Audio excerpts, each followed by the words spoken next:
So good afternoon, everybody. I got to look back at my IT department before I start a program anymore. Okay, I got the thumbs up. I'm ready to go. Welcome to the Journey Museum and Learning Center. I'm Troy Kilpatrick, the Executive Director here at the Journey. I'll get my mask on as soon as I get off the stage here. Thank you guys for all being here. Most unusual year that we're experiencing here in 2020. One of the things we're doing is we've always done a lot of educational programs, but we're also broadcasting them live. So we've got some folks joining us online. And for those of you online, I'll be your moderator. So if you have a question that you want to send in as a chat, I'll capture that. And at the end, Tom's going to leave time available for you guys here in the audience to ask questions. And I'll also add in for those folks who've joined us online as we do all of this. So this is a really special program for us. The Journey was closed for 103 days, and kind of in a lot of ways, I've really picked at this story. It's ironic that we would have it, but I guess there's no coincidences. Is here at the museum over the last few years, we've just grown to be a place that might host up to 60 to 70 educational programs a year. And it was really the way that we were able to bring a lot of people into our facility, educate, and help sustain the museum's mission. And so to lose that opportunity in the middle of March to do that through a very significant portion of our year is obviously created some challenges of our own. And Tom Durkin, give him his first big round of applause, and all of you online, give me some hands up and stuff. But Tom has been with us through the evolution of the Journey Museum and Learning Center as we've grown and added programs like Toddler Tuesdays and Turtle Soups and Learning Forums. And he's served on our education committee too. And so now we're innovating the next level, because we would have just kept doing programs if COVID-19 hadn't happened. We would have just kept doing programs every Friday, Sunday, Toddler Tuesdays, Discovery Expeditions. We wouldn't have changed because it was being very successful for us. And now here we are, we're in the midst of how do we figure it out? And that's what NASA did with Apollo 13 is they said, well, okay, failure's not an option. Figure it out. We're going to figure out how to get back home. And I joked with Tom just the other day. I said, well, really, the Journey just made it around the moon at this stage for this year. So in the midst of our challenge. And so I got to thank Tom on a personal level. This Journey Museum and Learning Center loves being affiliated with NASA, South Dakota Space Consortium. Thank you for having me be there. I humbly serve with the folks that are there. And thank you for your time and effort. A little bit about Tom, I guess I should share. He's a really smart guy. He's got a Bachelor of Earth Science degree from Adelphi University in New York and a Master's of Geology from the South Dakota School of Mines and Technology. He's a certified professional geologist, but he's been the guy at the South Dakota Space Consortium since 1999 as the deputy director. So he's filled out a lot of spreadsheets for NASA, and trust me, NASA has them. And now I won't take any more time, but I'm going to turn this over to Mr. Tom Durkin. Please give him a round of applause. Welcome him. Thank you, Tom. Thank you very much, Troy. It's always a pleasure to come here and give a presentation at the Journey, and we're really glad that the Journey is a member of our spacecraft consortium. So thanks a lot, Troy, for this opportunity.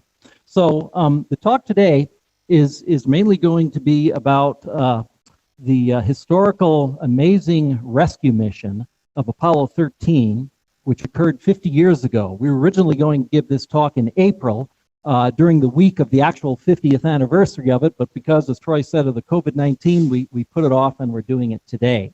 So welcome to those of you that are here at the theater, as well as those of you who are watching online. And you online will be able to see the slides fairly clearly once we get going on those, and Alyssa starts streaming the slides directly. So at the end of the talk, I will show a very short 5-minute video of the Artemis mission. I'll talk a little bit about that at the end, and that's the next mission that we're going back to the moon. But the majority of the talk today is going to be on Apollo 13, and as you can see, it's titled, Houston, We Have a Problem. So Alyssa, you can go ahead to the slides now for the folks online. Are you there? Okay, real good. So we'll start out with just a picture of the Apollo 13 crew. You can see here that this is the prime crew, the three gentlemen that were originally selected to fly aboard Apollo 13. This is the commander, Jim Lovell, who also flew on Apollo 8 and did a lunar orbital mission, the first time we went to the moon and actually went around the moon. And then Ken Mattingly was scheduled to be the command module pilot. He was going to be the astronaut that stayed aboard the command module when the other two, Jim Lovell and Fred Hayes, entered into the lunar module, uncoupled from the command module and descended to the surface of the moon. And then after they were done with their mission, they'd come back up, redock with the command module and come back to Earth. Now, the astronauts, of course, were training for this for many months, actually several years, for their missions. And there was always a backup crew that was selected in case one of the astronauts got sick or for one reason or another could not complete the mission. Those three crewmen would have been trained on everything that they needed to do. And this is the crew that actually went aboard Apollo 13, and you notice it doesn't include Ken Mattingly. It includes astronaut Jack Swigert. And the reason is that inadvertently, all three prime crew members were exposed to the German measles by astronaut Charlie Duke, whose one of his children had the measles. Now, Jim Lovell and Fred Hayes already had the measles, so they were immune to it. But unfortunately, Ken Mattingly didn't. 3 days before the launch of Apollo 13, he was pulled from the mission and was replaced with Jack Swigert. And imagine how awful that was for him, having trained all that time and at the very last minute couldn't make the mission. But that's what happened. The good part of the story is that 2 years later, Ken Mattingly did get to fly aboard Apollo 16 in April of 1972 and serve as command module pilot, so he get to go to the moon and orbit it 2 years later. And interestingly, his crew members were Charlie Duke, who initially exposed him to the measles, and John Young. So there was a good ending to that story. Now, I include this just to make the point that being an astronaut is dangerous business and very risky business. There's lots of hazards and lots of things that could go wrong. This picture is actually of the crew of Apollo 1 back in, this picture was taken in 1966. And I include it because these three astronauts, all of them, were unfortunately killed in the tragic fire that broke out during a test on the launch pad that killed all three astronauts. There was an explosion in the cabin and everything caught fire, and the three of them tragically lost their lives. But so everybody knew that being an Apollo astronaut, or an astronaut in general, is just risky business. So a reporter was asking the three astronauts of Apollo 1 what it was like, to know that they were accepting this risk and taking a big chance in being an astronaut. And Gus Grissom answered it this way. He said, quote, "You sort of have to put that out of your mind. There's always a possibility that you can have a catastrophic failure. Of course, this can happen on any flight. It can happen on the last one as well as the first one.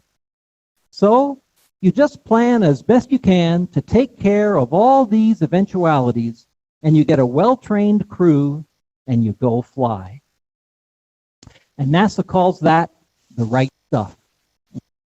That's the attitude that the astronauts need to have. They're trained so well to deal with all of the potential problems that we could imagine might occur during a space flight and survive it. So they go into the mission knowing that they really couldn't be any more well-trained. And then when problems do happen, they just need to think through them and stay as calm as possible and not panic and deal with it. But of course, some problems happen that you can't deal with. And that's what happened in the tragedy of Apollo 1. So going back to Apollo 13 now. By the way, I'll mention that this was basically the fifth mission to the moon. We had already had two previous orbital missions, manned missions, around the moon. That was Apollo 8 and Apollo 10. And then we had two landings with Apollo 11 and 12. So now we're up to the fifth one. This is Apollo 13. Now this is a picture taken a few months, about a half a year actually, before the actual launch. This is the Saturn V rocket of Apollo 13 on its launch gantry, and there is also a mock-up, or as they call it, a boilerplate spacecraft that's built to the same size and weight and configuration as the actual rocket that's going to fly, that they can do tests on and things. And here being day 3 on in the very large vehicle assembly building, which is still in operation at NASA Kennedy Space Center, and is the building that's large enough to be able to build these massive Saturn V rockets. For many years, this was the largest building in the world, not the tallest. The Empire State Building in New York City was taller, obviously. Largest in the sense of square footage on the inside, to have all of the technology that needed to build these massive Saturn V rockets. And this is just another picture showing Apollo 13's Saturn V going in and out of the high bay. Now this is taken a few months later, in December of 1969, as Apollo 13 is brought out of the vehicle assembly building for the last time, and being brought to the launch pad. This several months before the actual launch, bathed in floodlights here. This is a picture later that day after the sun rose, and the scale of the technology is just unbelievable when you think about it. I mean, pictures really don't do it justice, but if you ever go to Kennedy Space Center and see a Saturn V rocket, or this giant crawler that was used to bring it several miles out to the launch pad, travel very slowly, about 1 mile an hour, so it takes hours to get out to the launch pad, something like that. And you can see it going out here, the path that it takes. This is a paved road that the cars and vans can take out to the launch site, but because of the weight of this thing, it's on a crawler system, almost like a tank, and it's so heavy that it would break up concrete. So it basically travels on gravel, and it grinds it into a powder. And this picture was taken the following day after it's at the launch pad, pad 39A, and then this is just another picture just showing you the scale. This is the crawler system, you know, the kind of like a tank almost. And you can see the man here only goes about halfway up, and then the rest of the launch gantry, as well as the rocket, is just an immense scale. And here we see it at the pad in December, and then another picture just a few weeks before launch, a nighttime picture on March 24th. The scheduled launch was April 11th. Here you can see it the day before launch. The mobile service structure is being pulled back from the rocket after they hooked everything up to it that they needed to get it ready for launch. And then the morning of launch, it's a tradition that the astronauts get to have a steak and eggs breakfast. So they're enjoying their steak and eggs here. A lot of people say, wow, the steak and eggs, and you're going to take off in a spaceship? You sure you might lose your breakfast? But most of them, I think, take advantage of that and have their steak and eggs. Now, I include this slide just to make the point that because this was the 5th mission to the moon, it was getting sort of old hat. And the TV reporters and the newspapers and radio weren't covering it as much as they did for Apollo 8, Apollo 10, Apollo 11, and Apollo 12. And there were other big, important things going on in the world that were taking much of the news cycle. So one of which, of course, was the Vietnam War. So the amount of news coverage for Apollo 13 was not near as much as it had been for the previous Apollo missions, as it was somewhat eclipsed by some of these other news stories. And also, it was either just the day before or the week of the launch that Paul McCartney decided to quit the Beatles, and the Beatles broke up. So that was a huge thing in the news rather than the upcoming launch of Apollo 13. But that would change very shortly. So here we see the three astronauts. This is another tradition where the astronauts are walking out from the manned spacecraft operations building at Kennedy Space Center, all suited up, getting ready to go into the van that's going to take them out to the launch site, waving to the TV cameras. Here's astronaut secretary Martha Caballero, who is wishing Jim Lovell a good trip and a safe trip to the moon on the morning of the launch. Here's the actual launch at the second the rocket took off on April 11th. Now, again, this is Apollo 13. There was a lot of talk about, some people are superstitious. Maybe we should just skip 13. I come from New York, and a lot of times if you go into the city and you get on a skyscraper elevator and you push the button you want to go to the floor, you notice that the buttons go from 12 to 14. There is no 13th floor. Actually, the 14th floor is the 13th floor, but it isn't labeled that way because people are suspicious. Maybe we shouldn't have a 13th floor. There was a lot of people said maybe we shouldn't have Apollo 13. Well, the NASA engineers and scientists are technical people, and they know that the success of the mission is only going to be as good or as bad as they have planned for and built the spacecraft for. So they're like, we're not superstitious people. No, we're not only going to have Apollo 13, we're going to make the launch time in military time 13:13. That's 1:13 p.m. So they're kind of pushing up against the edge of their, if you want to consider luck or not. But that was the way that they handled that criticism of leaving the number Apollo 13. And 13 will actually come back into the picture later, too. But this is the moment of launch as it's lifting off pad 39A, historic launch pad at Kennedy Space Center. And this is just a few seconds later as the rocket clears the launch gantry. Now, throughout the talk, I'm going to be giving you times of different things that happened along the mission, and I'll be doing it according to the mission clock. So the mission clock, of course, goes from hours, it gets up to over 100 hours, minutes and seconds, and that's after the launch. So that moment of actual liftoff, where it just lifts off the launch pad, starts the mission clock at 01 seconds. Okay, so the first second, and that starts the mission clock. So at about 5 minutes and 30 seconds into the mission, the S2 center rocket engine cut off, but it cut off sooner than it was supposed to, almost a little over 2 minutes too early. And that was the engine that had a lot of thrust to it. So the NASA engineers had to very quickly decide, will we be able to burn the other rockets that are on and going to kick in for a little bit longer to make up that missing thrust? And they had to make a decision really soon or else abort the mission and have the astronauts into the Atlantic. Well, they determined that they were able, they had enough fuel in the other rockets to make up for the... okay, if we need batteries, I can... Okay, thanks, Troy.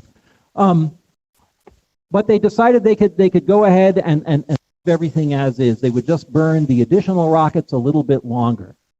At 9:56 into the mission, the Saturn IVB rocket engine ignited for its first burn. This is a different stage now. The first stage of the rocket broke off. At 12:29, the Saturn IVB engine cut off, and it was cut off 9 seconds later than planned. At 12:39 into the mission, Earth orbit insertion occurred. So at this point, only 12 and a half minutes after launch, the astronauts are now in Earth orbit, and they were able to turn off the engines. So right now, they're in the vacuum of space, and there's no friction. They're going the speed that they need to stay in orbit around the Earth, which is roughly about 17,500 miles an hour. That's fast enough to keep them from falling back to the Earth under Earth's gravity and keep them in orbit around the Earth. About 2 hours later, at 2:35:46, the Saturn IVB engine ignited for its second burn. This would accelerate the spacecraft up to 24,000 miles an hour, which is fast enough to break loose of Earth's gravitational attraction and send it on its mission to the moon. So, and at 2:41, there was, they cut off that engine ignition, they cut it off, and the spacecraft is now in what's called translunar injection on its way to the moon. Now, 2 days later, April 13th, lead flight director Gene Kranz is watching a live television feed from the capsule that the astronauts were giving back. They did this a lot with the Apollo missions, and many of the news stations covered it. This particular, not many of the news stations covered it. Some did, and obviously they saw it live at Mission Control in Houston. But because of the other items going on, they just weren't picking it up. But this picture was taken literally just minutes away from trouble. I'm going to back to give you a little more history. At 30, 40, 49 into the mission, the crew ignited their main engine for 4.5 seconds to put the spacecraft on a hybrid or non-free return trajectory to the moon. This flight path saved fuel and allowed them to reach the desired landing point on the moon. The reason I mention this is, up until this point, if they didn't turn on another engine on their way to the moon, they were on a trajectory that was called a free return trajectory to Earth. They didn't have to use power. Once they got caught into the moon's gravity well, the moon would swing them around, slingshot them around back toward Earth, and they'd be able to get back to Earth. This burn that they put in for just 4.5 seconds took them out of that trajectory and put them on a path that they would have to rely on the engines again to get back to Earth. Okay, allow them to get into the path that would allow them to orbit the moon and send the module down to the surface. At 46:40, about 16 hours later, the crew routinely switched on the fans that stirred the oxygen tanks briefly. Now, stirring the oxygen tanks was a standard procedure for the Apollo missions because the crew is in the climate-controlled atmosphere of the command module. But then there's also a service module that is attached to it. And in the service module, it's not pressurized, it's not heated, there is no oxygen to breathe. That's where all the equipment is for the consumables that they need for the space flight. It provides the power for electricity, it provides the fuel for rocket ignitions, and all sorts of other things. So it's cold. And the tanks that are holding the liquid oxygen, it's cold enough to where the oxygen actually forms like a jelly liquid.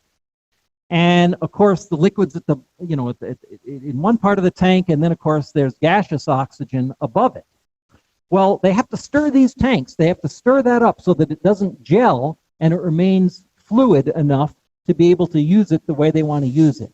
So it's a standard procedure. Well, when they at 46:40:02, a quality indicator for tank number 2 went off the high end of the scale where it stayed. This was the first indication that something was wrong. The tanks were stirred 2 more times during the next few hours. Then, at 55, 52, 58, this is just shortly after that TV feed ended, after a master alarm had indicated low pressure in a hydrogen tank, the mission controllers, the operators in Houston, radioed up to the crew and they directed them to switch on all tank stirrers and heaters. It was Jack Sweigert's job, the fellow that got picked just 3 days before, but obviously was well trained. It was his job to stir those tanks. So he followed the order and turned on the switch. At 0:55, 53, 18. Now, he did that, and the problem didn't happen immediately, but very shortly afterwards, at 55, 55, 35, Jim Lovell gets on the radio and radios back to Houston, we've had a problem. Now, nobody knew what it was at this point, but there was an explosion. The astronauts knew there was something. There was a loud bang and shimmy in the spacecraft, and a lot of the instrument panels back in Houston started blinking out, and they were losing data. You can see the expression on their faces. So this is the moment that that happened, and all of a sudden everything had been going pretty much according to plan, and a lot of serious looks on their faces. This changed the intention from this moment on to a rescue mission. At 56:10, Fred Hayes reported back, quote, "Okay, right now, Houston, the voltage is looking good." And we had a pretty large bang associated with the caution and warning there. So not only do the mission controllers see on their screen that something is wrong, they don't really know if it's an instrumentation problem in Houston or if it's actually recording a truthful thing where problem's up in the spacecraft. Now they have verbal confirmation that the spacecraft was shimmying. So they know that's not right. At 56:09:07, a minute or so later, Jim Lovell looked out the command module window and reported back to Houston, quote, "It looks to me, looking out the hatch, that we are venting something. We are venting something out into space." Well, it turned out to be oxygen. They didn't know it at the time. Serious problem. So that sends the entire mission control team and lead flight director Gene Kranz into a nonstop search over the next 4 days for a way to get the astronauts home alive. This inspired that famous phrase attributed to Gene Kranz, which really correctly reflected the attitude of all the mission controllers, and that is, as Troy quoted earlier, failure is not an option. We've had a serious problem with the spacecraft. The astronaut lives are in jeopardy, but we're not going to lose them. Failure is not an option. We have to figure out a way to get them back alive. And you can see some of the pictures of the mission controllers here. All of a sudden, it took over precedence in the news. So all of the TV, radio, newspapers were picking it up. These are from papers from all over the world. I'm not sure where this evening news one is. I can't really tell. But explosion in Apollo 13. Fight to save the moon men. This is the London, it looks like London Evening Standard. 3 spacemen in fight for life. 2 of the astronauts were married. This one says, Apollo for 2 women, a long agonizing wait. Now this is just a schematic showing the configuration of the spacecraft, part of the spacecraft that we're dealing with now at that moment. There's actually 3 components. I'm just going to show 2 in this slide. So here we have the command module. The whole thing is called the command service module. And off the picture, not shown in this one, but I'll show in the next one, the lunar module is actually attached right here.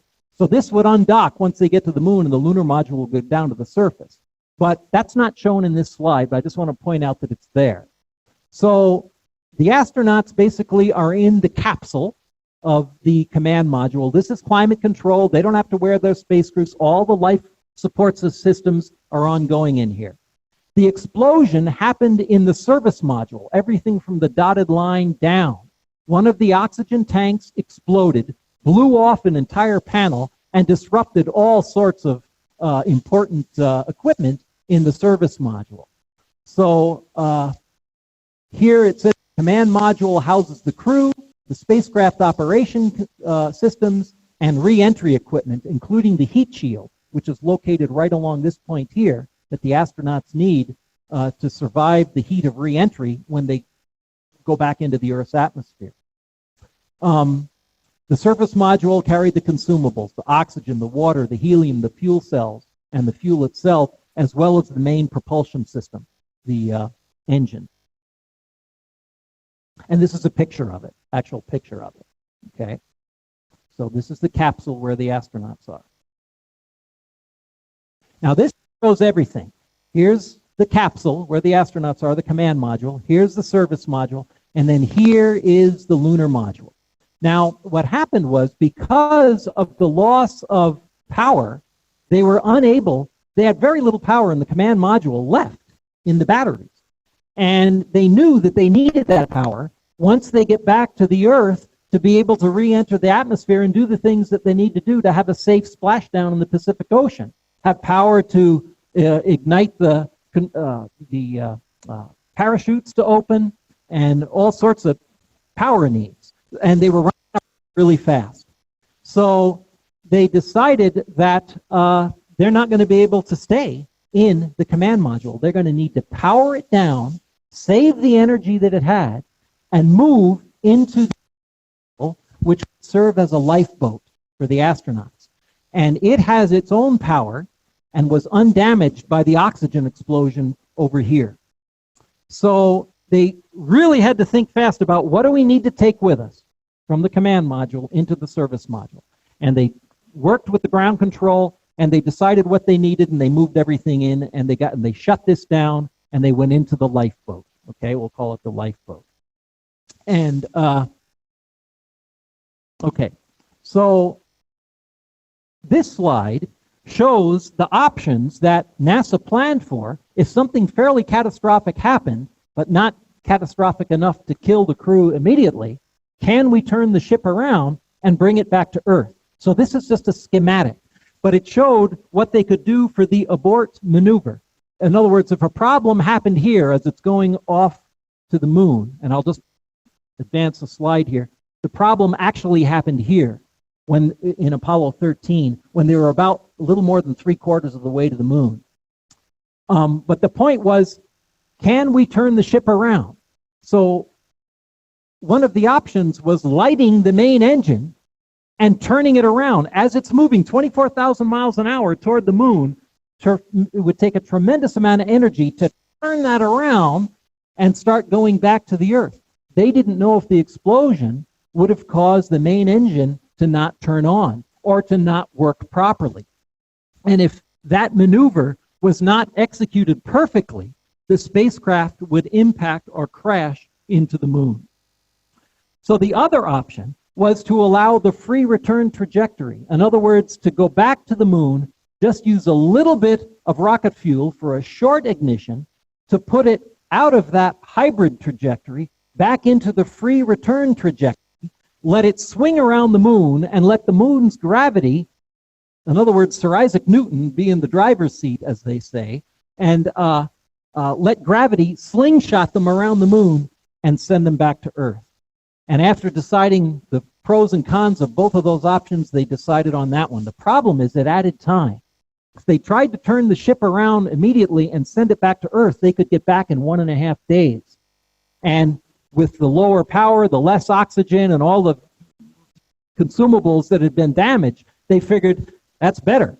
If we go around the moon, it's going to take 4 days. But they still decided they could probably have enough to survive and have the astronauts get back after 4 days and not run out of oxygen. So that's the option that they took. This is a slide showing kind of the different details on their way to the moon. Again, this is where the oxygen tank explosion occurred, and they decided to keep going, swing around, and come back to the Earth this way. So this is just another more detailed schematic of the flight path. But I just wanted to put this in to show you that here is where the oxygen tank explosion occurred. They got up to this point and they decided, yep, we're not going to turn it around, we're going to swing around the moon. So at that point, they fired a rocket engine, and they used the engine on the lunar module, not the service module.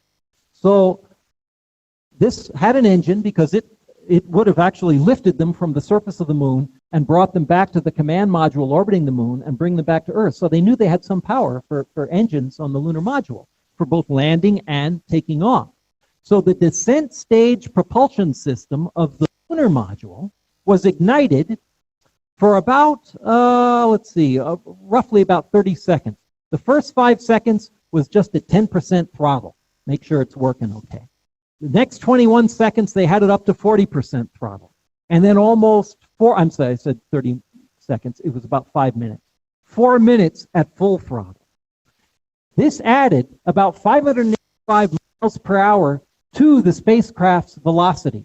So it sped them up. And it took them out of this dotted line, which is the hybrid trajectory, which would not have allowed them to come back to Earth, and put them back on the solid line of the free trajectory, free return trajectory, to swing them around back to Earth. So rather than lighting a big engine and, that might not even avoid, they use the lunar module engine to do the job. So that assured them, if everything lasted and the life support lasted, that they would have a splashdown in the Pacific Ocean 4 days later, south of the island of Samoa. Now, if that wasn't enough to worry about, another problem happened, and that's the breathable atmosphere in the command module. Okay, so they have oxygen. They know they are actually in the lunar module. They're in the lifeboat now. They have enough oxygen to supply the lunar module with oxygen that the astronauts need to breathe. The problem is, when we're here in this room, we're basically breathing the same air that we would if we're outside because it's ventilated and there's fresh air coming in. And the oxygen content on the surface of the Earth is about 20% oxygen. Okay, so that's what we're breathing in. Now, when we breathe out, what do we exhale? All the kids know, right? What do we exhale?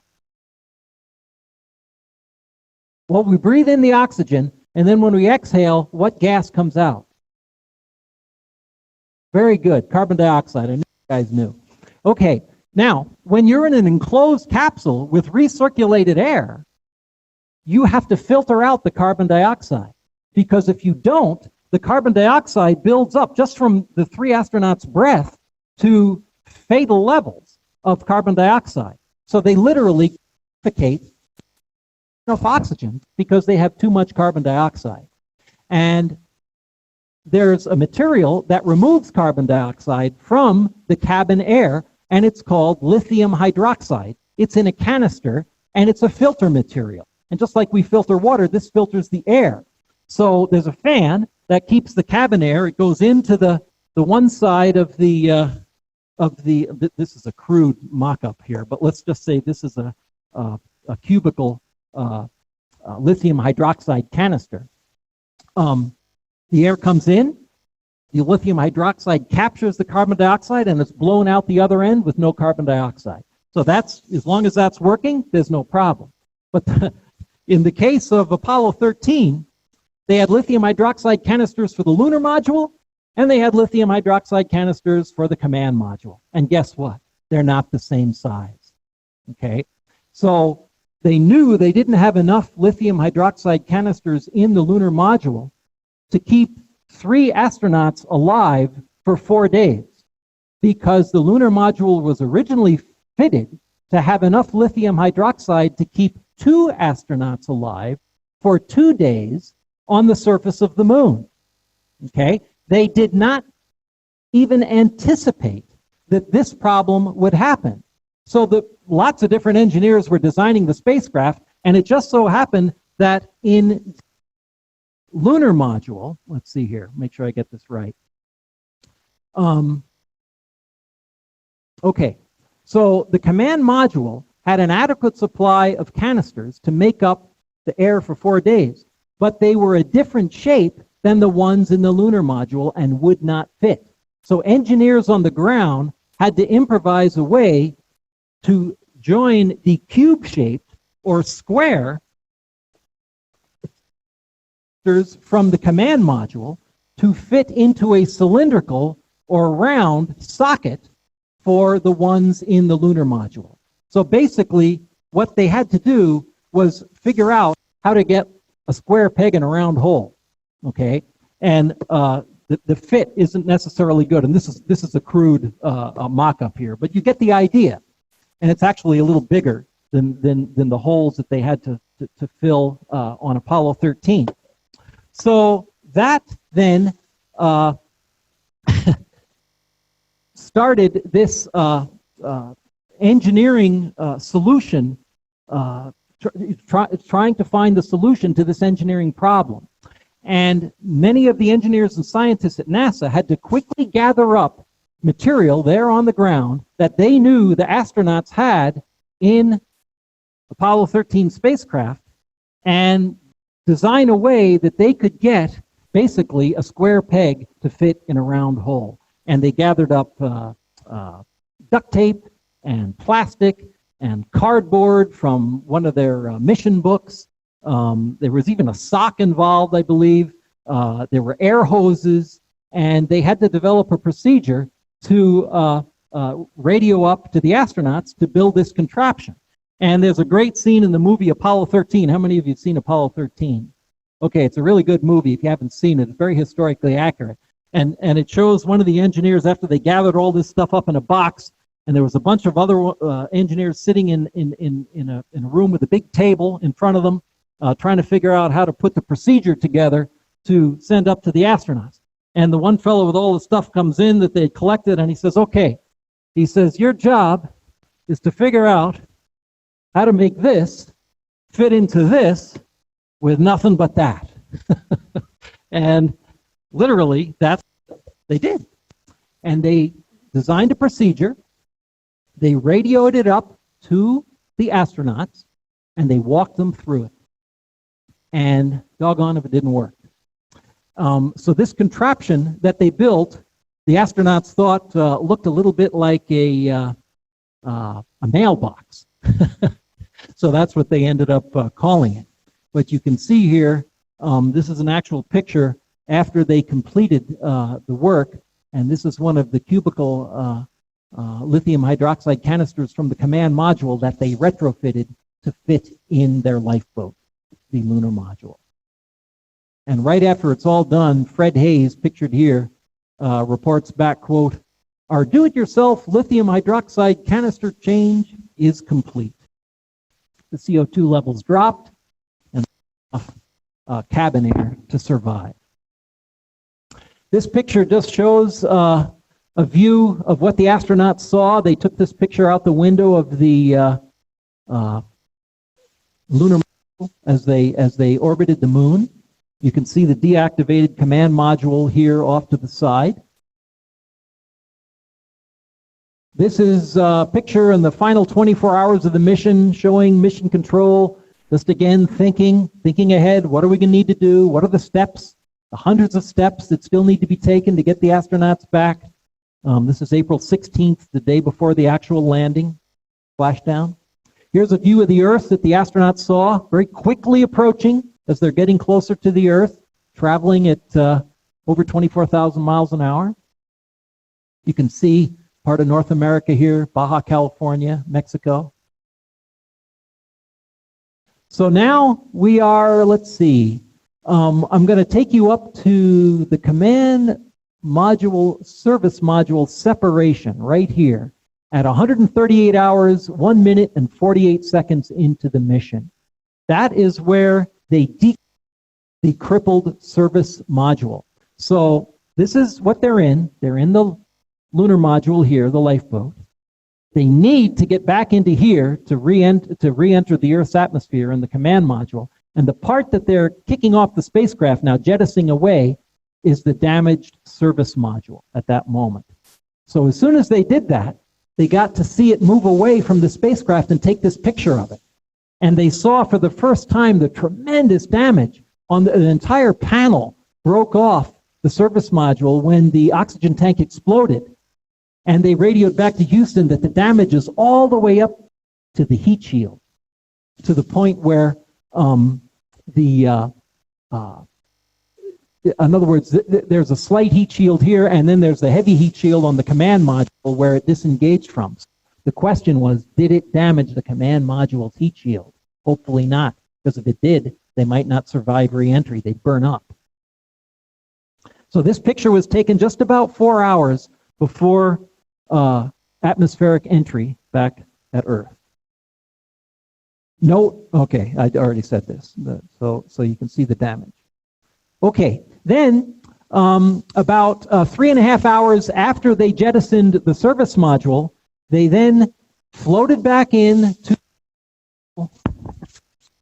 the command module from the lunar module and jettisoned the lunar module. Okay, so this occurred at 1:41:30. Okay, and then they were able to take a picture of it out the window of the command module. This is about an hour and 20 minutes before entering Earth's atmosphere. So they're saying goodbye to their lifeboat. It did a good job for most of those 4 days. The parts of the lunar module that were big enough not to come in re-entry would have entered into the Pacific Ocean just northeast of New Zealand. And of course, this is an artist's drawing because we have no way to take a picture of the entry of the actual capsule, the command module, but this is it at 1:42:40:45. It hit the top of the Earth's atmosphere and now has about a 10-minute journey back to the Pacific Ocean. And everybody's crossing their fingers. There's a loss of communication with Houston at this point because the heat of re-entry causes an ionization field that it's called an ionization blackout. No communication, no radio signals can get through the ionization. And so they just have to wait until they get either an audio signal or a visual picture of it coming down, hopefully with the parachutes open. And that's what happened. 10 minutes later, 1:42:50, visual contact with the command module was established by the recovery ship, the USS Iwo Jima in the Pacific. And then voice contact was established by the recovery helicopters. Big celebration. The moment of splashdown, bigger celebration. 1:42:54:41, splashdown of Apollo 13. Here you can see the recovery vehicle, the USS Iwo Jima, recovery helicopter, frogmen going out, hooking on, picking up the astronauts, flying back to the Iwo Jima. And here you see the three of them first coming out, probably having that first picture taken, waving to the world and happy to be alive. Gene Kranz breaks out the celebratory cigar here. A lot of handshakes going on at Mission Control, seeing the astronauts being interviewed. These guys were probably up most of those 4 days, or a lot of it. And amazing rescue mission. And then here's just a picture of the three of them on the USS Iwo Jima with Rear Admiral Donald Davis, who is the commanding officer of the Pacific Recovery Forces for the Manned Spacecraft Missions. How's that for a title? Yeah. And then throughout the annals of history, Apollo 13 will go down as the successful failure. Okay? It was a failure in the sense that it never reached the moon, but again, far eclipsing that failure is the tremendous success of NASA working together to bring these astronauts back alive. NASA is known for its teamwork. And, you know, it was no one person that was responsible for the safe recovery of the astronauts. It was everyone working together, troubleshooting a problem, staying as calm as possible, thinking it out, working the problem, as Gene Kranz used to say, work the problem, don't make it worse by guessing, work the problem, and turned out to be this tremendous success. Here's just a picture of that evening. They're having a celebratory dinner with the officers aboard the USS Iwo Jima on their way back to Hawaii.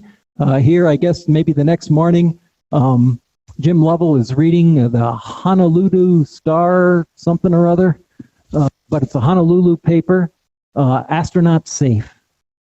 Nixon to greet them here in Honolulu. So they went, this is a photo taken. Nixon flew out to meet them at this Hickam Air Force Base, which is attached to Pearl Harbor. Any military people here? Thank you for your service. Have you ever been here? Okay, it's a great place to visit. But Hickam is basically right next to, and I think actually that they now part of Pearl Harbor.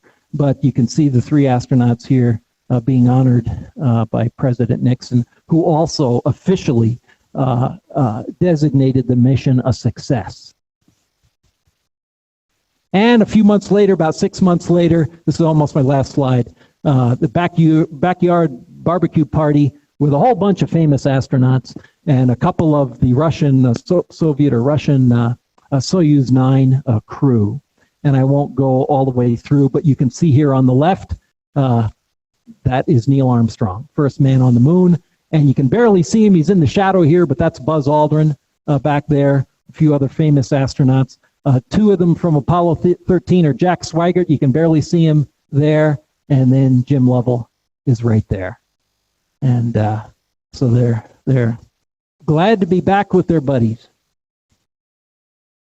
Okay, so what I'll do is before I turn this over to questions, I'm going to play a short 5-minute video of the Artemis mission.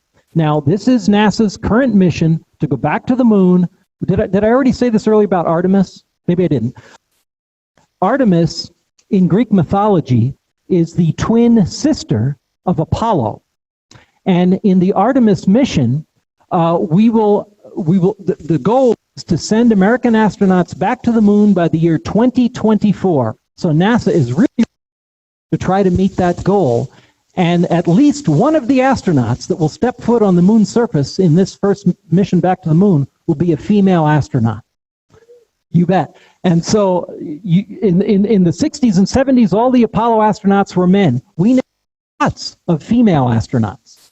Okay, lots of lady astronauts up in the space station very often, different, space shuttle missions. We have lots of female astronauts. And I think about half of the Artemis mission astronauts are women, maybe even more. I should look. But this video that you're going to see is packed with information. So you almost have to watch it more than once, but we won't here, but you can find it on the internet. And what it's going to do, it's basically an animation, and it shows you all of the main components of the Artemis mission that we're going to need to do to put astronauts back on the moon and to keep them there, to build a lunar base, which is not what we did in Apollo, but what we will need to do when we send that first human being to another planet, and that planet is Mars. So there's a lot that we have to do in the Artemis mission that was not done in Apollo to prepare us for that first human mission to Mars. And you're going to get a taste of that with this video. You got to pay attention, and you might want to look at it later to really kind of. It's an excellent, very well done video on the main components of the Artemis mission. Go ahead. Do I need to play it here? Or can you play it up there? Okay. Between 1968 and 1972, America launched 9 human missions to the moon, 6 of which successfully touched down, allowing 12 men to walk on the lunar surface. NASA's next chapter of lunar exploration, called Artemis, has the task of not just going to the moon to create a long-term human presence on and around it, but also to prepare for ever more complex human missions to Mars. In short, everything we must be able to do here, we must first do here. So, what will an Artemis mission look like? Everything is designed and tested with our most important element in mind: the astronauts. This is their deep space, human-rated spacecraft called Orion, built in 3 parts. The crew module, where up to 4 astronauts will live and work throughout the flight. The service module, with life support systems for the crew and its own engine and fuel reserves. And a launch abort system, with engines capable of pulling the crew module to safety during launch should anything go wrong. To accomplish the task of launching our crew and heavy payloads, NASA is building the Space Launch System, comprising of a cargo hold, an exploration upper stage, a massive core stage, and 2 extended solid rocket boosters. Altogether, this is the world's most powerful rocket, and it exceeds the legendary Saturn V of the Apollo era in numerous ways. Sitting on the launch pad, the entire rocket, fully fueled, weighs just over 6 million pounds, 5.2 million of which is just the fuel. Once ignited, there is no stopping what comes next. All 4 RS-25 engines and the 2 solid rocket boosters come to life, thundering our crew upwards. 2 minutes after ignition, the solid rocket boosters are spent and released. 8 minutes after launch, the core stage is depleted and separated. The upper stage fires briefly, placing Orion into a parking orbit around the Earth. Here, the crew reconfigure the spacecraft and check systems to confirm everything is ready for deep space travel. With a go from mission control, the crew reignite the exploration upper stage engines to leave Earth entirely. The exact timing of this maneuver is critical to reach a speed that can escape Earth's gravitational pull, but also put Orion on a course that will intersect the moon days later. Once this burn is complete, the upper stage of the SLS is jettisoned and the crew aboard Orion coast for several days toward all that awaits them at the moon. Approaching the moon, we see the fundamental differences between Artemis and Apollo. Instead of requiring Orion to serve as an expendable lunar command module or to carry a constrained lunar lander, the Artemis missions will take advantage of a different approach: pre-staging. Everything needed for lunar missions will be positioned in advance by commercial and international partners. This includes rovers, science experiments, and human-rated systems on the surface. But it also includes a dedicated lunar station in orbit around the moon called Gateway. Here at this station, we can pre-stage a robust lunar lander and establish a strong communications relay. Designed with open standards, the Gateway can be expanded as new missions and partnerships develop, allowing multiple human missions on the moon at the same time and enabling ongoing science to be conducted even between human missions. The Gateway is also capable of adjusting its orbit to allow access to every part of the moon, something the Apollo missions could not do. But the real key in this approach is placing Gateway in a unique halo orbit to perfect the maneuvers needed for Mars missions. And with the growing list of commercial and international opportunities, Gateway is the ideal hub between Earth and all that lies beyond. Returning to our crew as they approach Gateway, the Orion must match the elliptical orbit of the station in order to successfully dock. Once on board, pre-selected crew members transfer to the lunar lander, while those assigned to Gateway remain on station. The lunar lander system itself is built for 3 unique steps: descending from the halo orbit of Gateway down to a low lunar orbit, descending from low lunar orbit to the surface, and once the lunar mission is complete, launching from the surface of the moon and ascending all the way back to the orbiting Gateway.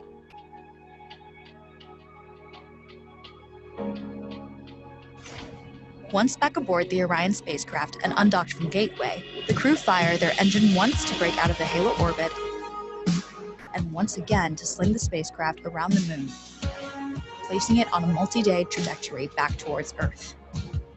As they near the end of this journey, the service module is released, and the crew module is oriented heat shield first.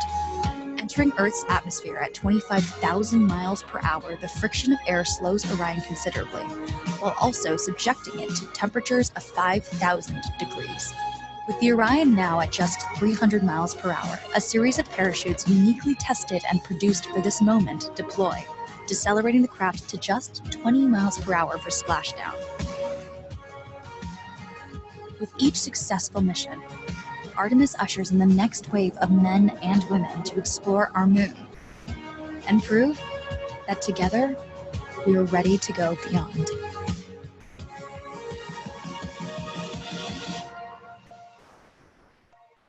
All right. Pretty amazing, isn't it? Quite a mission. Well, even more complex than Apollo, obviously, with the lunar orbiter, the Gateway. It's like a little mini space station, and will allow a lot of back and forth between the surface of the moon. So questions on the Apollo talk or on the Artemis mission? Any questions? Sir? How do they prepare their food? That's a good question. The food has gotten a lot better, I understand, since the Apollo days.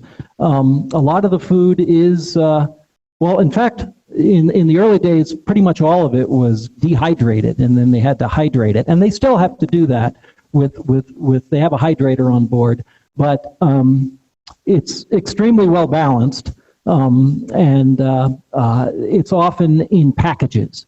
So the astronauts just decide, what they want to eat. As long as they keep a well-balanced diet, they have a pretty good choice, because the astronauts now that we have up on the International Space Station, they have to stay 6 months for the ones that are, actually a crew member of the space station. So, we've learned a lot since the Apollo days on what's needed to keep the astronauts healthy. And just one part of that equation is food. The water system? Yeah, so that's another thing that they've learned, for long-term space travel. They reuse water. So it's probably exactly what you're thinking. But they have a very excellent water purification system. So they literally can convert their urine into water. And of course, they also for those long-term missions up in the space station, they have constant resupply missions going up in unmanned supply missions. That SpaceX, for example, it just recently sent up the first crewed mission to the space station, the first human mission to the space station successfully with 2 American astronauts. And but before that, they had been doing it with the Dragon capsule in unmanned missions. So they were supplying it, and in those they can send up water, as part of the resupply. Sir. They're saying 2030s. So I don't think they actually have a year figured out yet, but 2030s. And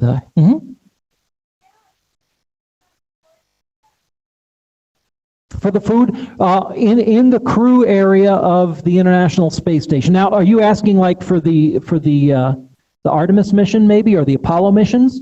That was all kept in the command module. But remember, they didn't have to have a lot of food, because those Apollo missions, the longest one was probably only, not even probably 2 weeks. And so they have to have a lot more food for the astronauts that we currently have up in the International Space Station. Have you seen the space station orbit overhead? You can see, there's a website, you can just Google it, but NASA has a website to where you can put in your location in Rapid City and see exactly what time the space station is going to orbit overhead, and you can see that. The space station is very large. The actual footprint of it is actually about the size of a football field.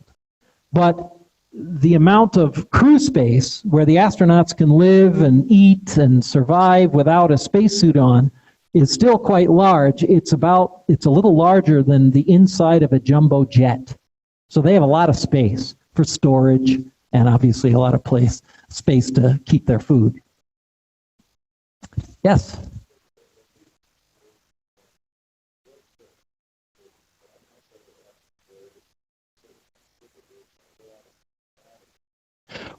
I think they said that the temperature for Artemis will get up to around 5,000 degrees coming in at about 25,000 miles an hour.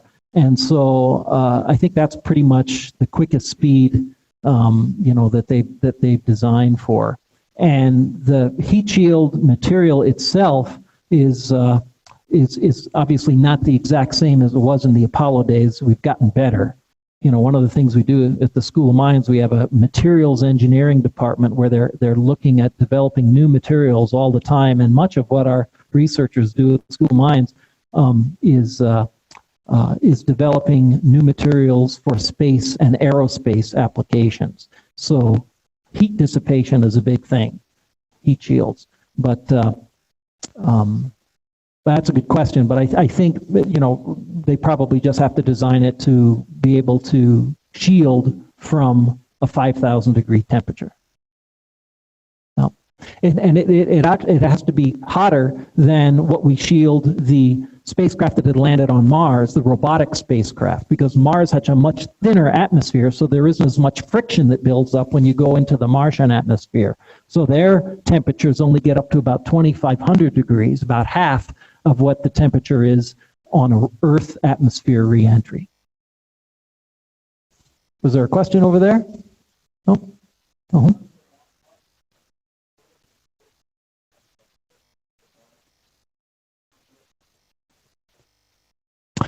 Yeah, one of the reasons that they're kept at 6 months, there's only been 1 or 2 exceptions to where an astronaut stayed up for a year, but one of the main reasons is radiation. So we're no longer protected by the Earth's magnetic field and atmosphere to the degree that we are on the surface of the Earth when we're just a few hundred miles up in the space station, or for that matter, astronauts traveling to the moon. So they get cosmic radiation and radiation from the sun that increases their risk for cancer. So a lot of radiation is based on exposure time. So NASA has calculated that to keep the astronauts less likely from getting cancer, they shouldn't stay up more than 6 months. And so that's one of it. The other thing is that there's the nutrition, which we already talked about, but the other really big thing is just the weightlessness of the environment. So they've learned a lot in terms of just human physiology and keeping the astronauts' muscles and bone mass from atrophying. And so they do all sorts of exercises, to simulate what would happen in gravity. For the kids in the room, just so you understand, when I'm standing here, my leg muscles are just constantly in a state of keeping themselves strong because I'm standing up against gravity, okay? But in a weightless environment of a spacecraft, which in the case of the International Space Station, it's basically orbiting around the Earth in a state of free fall. It's falling around the edge of the Earth. It's like being in an elevator where the cable broke and you're all of a sudden traveling at terminal velocity in the elevator. You're all of a sudden weightless in respect to that elevator, okay? Because you're falling at the same speed. That's what's happening. That's the reason that there's still gravity up there. It's just that they're traveling fast enough, 17,500 miles an hour, to counteract that gravity from pulling them back to Earth. And so they're like in a state of free fall. And so the astronauts experience weightlessness. They float inside the space station. And there's nothing there to, like, if you could stand this way and you could flip your feet up and stand the other way in the International Space Station, because there is no necessarily up or down in terms of gravity. So that's why they have to do these exercises to keep their muscles from atrophying and doing all sorts of things to keep their calcium in their bones from degrading.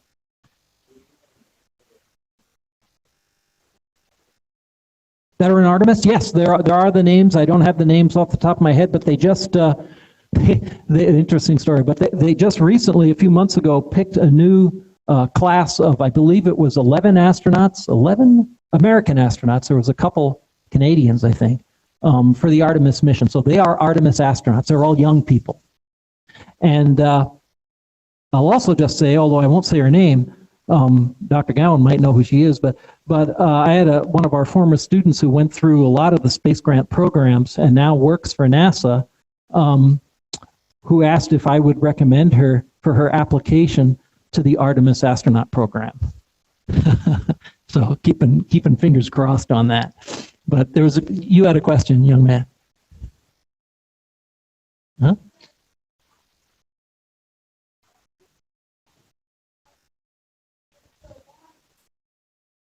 How do they don't burn the launch panel? What do you mean? Oh, the launch pad. Yeah, okay, good question. Because obviously, yeah, when those rockets fire, it's a tremendous heat. So they actually have a big hole built into the concrete right below that. And when the rockets ignite, they keep water down there. And that water tends to cool it enough to keep everything else, and most of it's concrete, from burning up. And when you see the rocket take off, the reason you see all that white smoke, it's not smoke, it's water vapor. So that water is just instantly being converted into a gas with the hot flames from the engines. And so it's a cooling system. And then again, they just make the launch pads out of materials that will be able to withstand that heat. Anybody else? Okay. Well, because it's covered by the launch. If you went up to the launch pad without anything on it, you'd see it. You'd see it. Yep. Sir. They don't, let's see. Did they do splashdowns now? So they didn't for all of the years that we used the space shuttle, because that landed on a runway at Kennedy Space Center, and then a backup was in California. For the Russian Soyuz spacecraft, which we had to basically buy seats on ever since the shuttle retired in 2011 up until just last month when SpaceX took our astronauts up. We came back in a Russian Soyuz capsule. That did not splash down. It was interesting. If you might want to Google that too and find it. but they actually landed with the capsule after the parachutes opened on the ground. And they had a system designed to, just as the capsule was touching down in Kazakhstan, I think is how you say it, in a desert area, there would be an explosion, a controlled explosion, that cushioned them just as they landed. And it worked. It worked well. So it wasn't a splash down, but it was still a touchdown of a capsule. And then I guess, let's see, with the Orion capsule, which they're talking about now, and even the Dragon, which will be coming back from the space station, that I'm almost sure will have to be a splashdown. Well, I know the Orion will be, and I'm sure the Dragon will be too, a splashdown in the ocean. But that's interesting. That'll be a first too when that happens. It'll be the first splashdown of astronauts since the Apollo days. They've been testing those things, of course, without people on board, but that'll be another first when those two astronauts come back. Mm-hmm.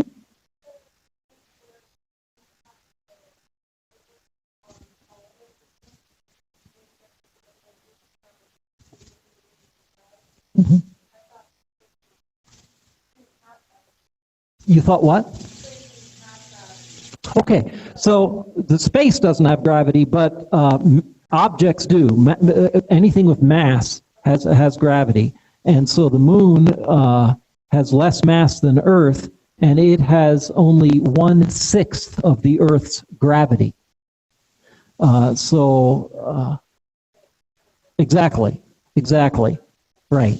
And NASA actually uses planets to slingshot spacecraft when they send them out to the distant planets, the unmanned missions, like the mission that we sent to Pluto, that got to Pluto a few years ago, actually had 5 years taken off its flight plan by being able to swing around the gravity well of Jupiter, a very massive planet, which was able to transfer a tremendous amount of energy and slingshot it toward Jupiter and cut 5 years off. Pretty amazing. Yep, and it's interesting stuff. It's, you know, I'm a geologist by training, but the physics behind it is so interesting. How a massive object like that can transfer energy in terms of velocity to a smaller object, a much smaller object, like in the case of the Pluto probe. You know, something maybe a little bit more massive than a piano, and then it transfers it and slingshoots it out. Mm-hmm. Tom, I've missed this type of stuff, you know, where we can have people asking questions. So I really appreciate everybody being here. I got a couple things I want to throw out as tidbits. If you go to journeymuseum.org, we just last month had an engineer for Artemis. His name was Ryan Dardar. We did a live chat that we've recorded that you guys can watch at no charge. You can go there and you can learn more about the Artemis program. And a little tidbit here about the female astronauts, the new team of 11 of them, I guess they've picked up the acronym of TURTLES.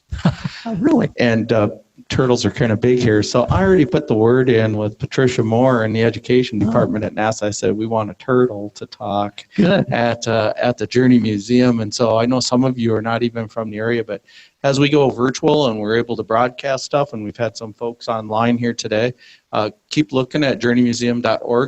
Go see that NASA Live program. It's out there for you guys. It's got more content like what Tom was talking about. And can we all give Tom a big round of applause? Give yourselves a big round of applause. Thank you For being here during this day and age. I know NASA. Tom's got NASA bling up here too. Oh yeah, and I'm sure stickers. He'll hang around in case you guys got any other questions, and enjoy the museum while you're here today too. So thank you guys. Yeah. Thank you.